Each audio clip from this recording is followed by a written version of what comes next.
Hey, Joe. This is 61-year-old Joseph Andrew Jaquez. After years of detective work, the Everett Police Department, with assistance from the Las Vegas Metropolitan Police Department, has finally tracked him down to this residence. But while Jaquez seems like a regular guy, he's far from it. 36 years ago, he committed a horrible crime, and he's been passing as an innocent civilian ever since. Now, this arrest is about to expose his secret, and most of all, bring closure to a family that has been hurting for decades. Can't be happening. August 26, 2023, Officer Elizabeth rushes to a residence in Nevada, hoping to arrive in time to save a life. What she doesn't know is she's about to walk into a life-or-death situation and right into the hands of a killer, and that killer has evaded justice for more than 3 decades. Police department!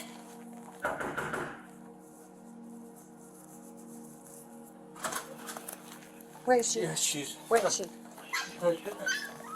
Did she take anything? No, she's. Okay, we need to get her off the bed. The police are. Okay, can you help me get her off the bed? The police We are need to here. get her on the ground. Okay. I just got here. Okay. I was. The ambulance is right behind me. She's. I don't know how long it's been. Okay.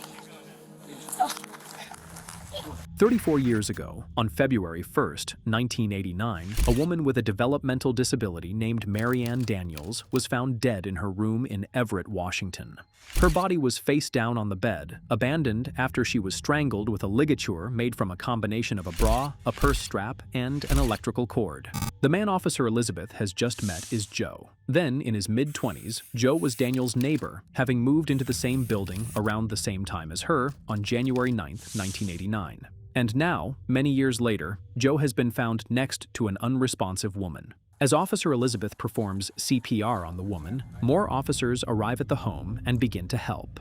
Soon, they take over from her entirely, freeing her to go outside for a quick chat with Joe.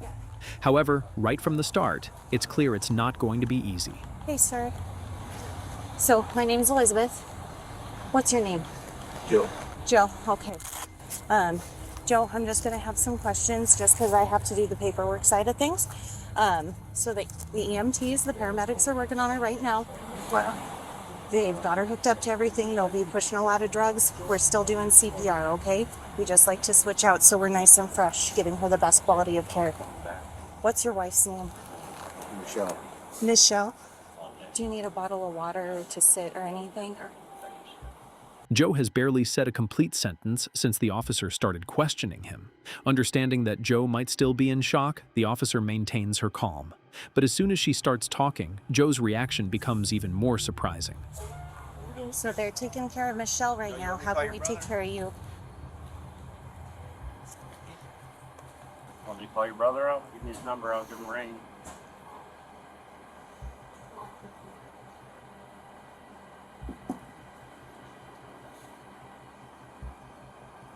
With Joe walking away and not offering any information to help the officers administer proper care to the woman, Officer Elizabeth shifts her attention to someone else. Joe's co-worker. Do you know her last name? Jaquez for Mary. Jacquez. You don't happen to know her date of birth, do you? That's okay. Sir, go. I'm in the mood right now. Yeah, he just needs a minute. I just need her date of birth. He's not really able to answer questions right now. I have her first and last. If you want to try and... Yeah, I'll find any medical stuff that we know. He said she was just in the hospital a couple days ago. Hey, how old is she, sir? 55. 55, thank you. The officers continue taking down the woman's details, even though they barely have much to go on at the moment. Not one to give up, Officer Elizabeth gives the interrogation one more shot.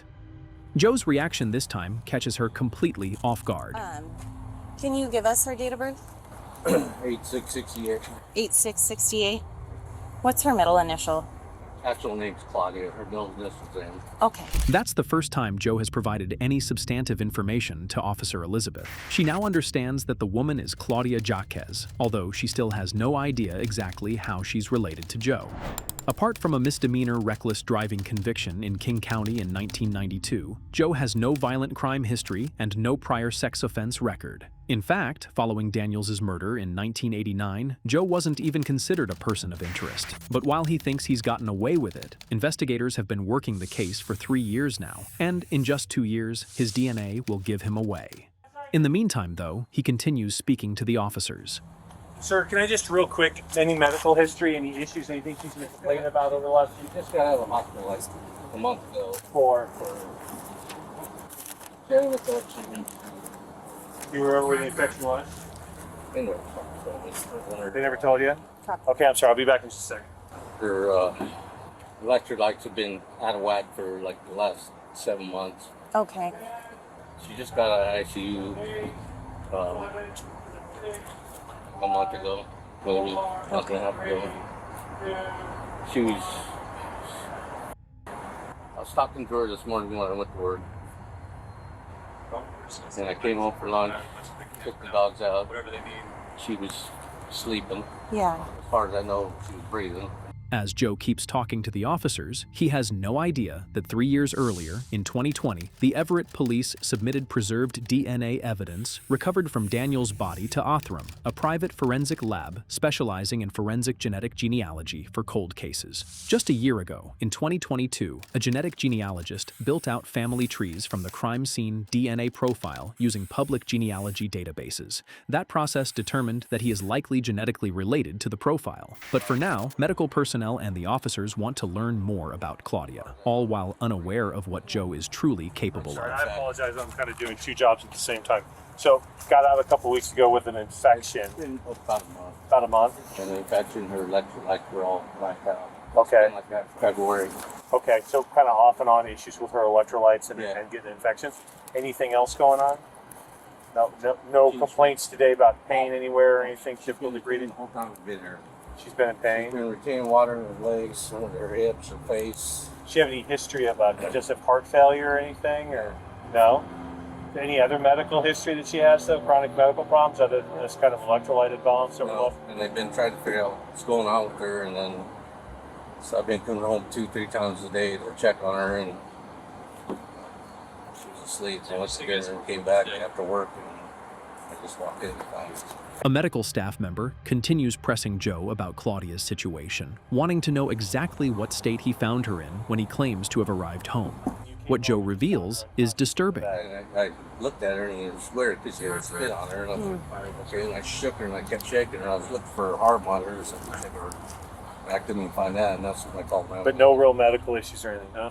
The medical staff member returns to the house to check on Claudia. Left alone with Joe, Officer Elizabeth continues her line of questioning, this time seeking to establish Joe's relationship with Claudia once and for all.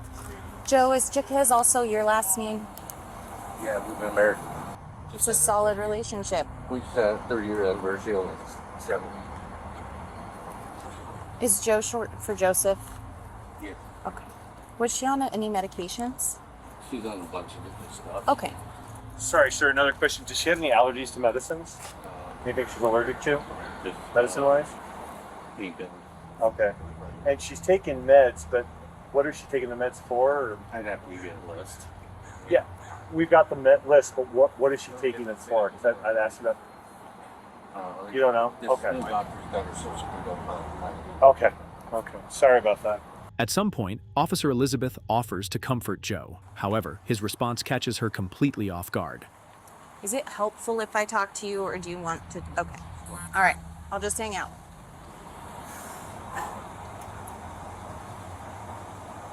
This can't be happening.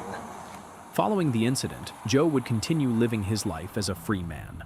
What he didn't know was that between 2022 and 2024, Detective Susan Logothetti had traced his movements from Everett to Mount Vernon, Washington, and eventually to Las Vegas. Everett police asked the Las Vegas Metropolitan Police Department to covertly obtain a confirmatory DNA sample, and detectives collected a beer bottle Joe had discarded at a restaurant.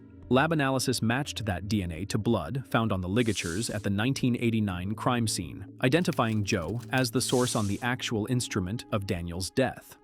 On January 25, 2025, 36 years after the murder, 61-year-old Joe was arrested in Clark County, Nevada, and booked to await extradition. Days later, Snohomish County prosecutors formally charged him with premeditated first-degree murder. He pleaded not guilty at arraignment and has not been convicted.